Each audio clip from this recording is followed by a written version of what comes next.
So if you've watched my videos for a while, you'll know that I detest SAYO and KOH as a card. It doesn't see play in Novamon. The new Novamon support actively tries to get rid of it, and its only use is to facilitate infinite loops, like this new one that I discovered last night.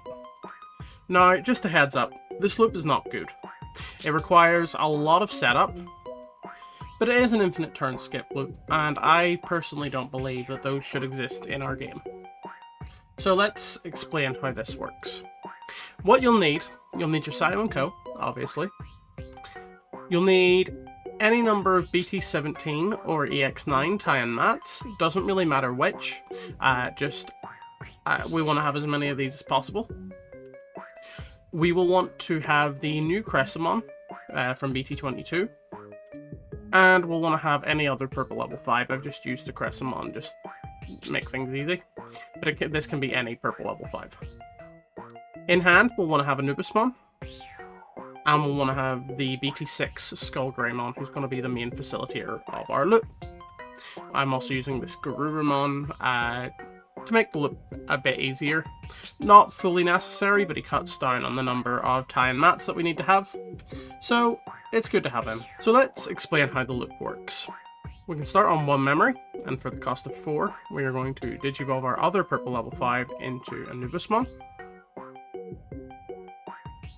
Using Anubismon's when digivolving effect, you can trash up to 3 cards in hand, and then play a purple Digimon from the trash with the cost reduced by 3. For each card trash, reduce it by 1. So we're going to go ahead, we're going to get a 6 cost reduction by discarding SkullGreymon, our Garurumon, and anything else. And then we're going to play back the Garurumon, because it is 6 cost, so we don't pay anything. Then the SkullGreymon's effect in the trash will trigger. Whenever you trash it, you can place it under one of your purple Digimon at the bottom of its Digivolution cards. Since the new Crescimon is part purple, we can just go ahead and we can tuck this under. Don't like to top sim sometimes. And that's the end of our turn. Start of the opponent's turn then, the SAYO and KOH will trigger. So we can play out a Digimon with the same level as one of our Nightclaw and Lightfang Digimon from its sources. So because we have a level 5 Crescimon, we can then play out the level 5 SkullGreymon. And then because a Digimon was played, our tie-in mats will trigger. We can suspend these. So we'll gain a memory because we have a Greymon, and we'll gain a memory because we have a Garurumon. And then we'll do the same with the other one. This will then end the opponent's turn, and with the effect of SAYO and KOH, the SkullGreymon will return to my hand. At the start of my turn, I will draw for turn, and we will use the effect of Anubismon. Suspend.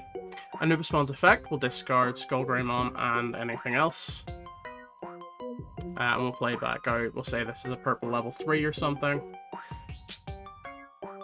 Oh, actually, we can pay up to just the past turn. It's fine.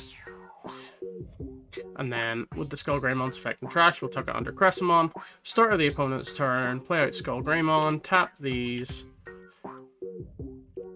Gain back the memory, end of the opponent's turn, start of our turn, this gets bounced to hand. Draw Anubis, discard, revive, tuck. Start of the opponent's turn, play out SkullGreymon, suspend, gain memory, bounce. Yeah, this is how the loop works. It's not easy to establish, but it does get you a lot of bodies on board, because you're getting another one every turn from Anubismon.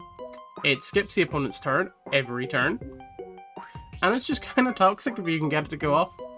But that's what I've come up with. If you have any thoughts, leave it in the comments below. If there's any easy way to do this without Anubismon, let me know. I did have the idea of using Akihiro Karada, but I'm not sure if the timings work out on that one.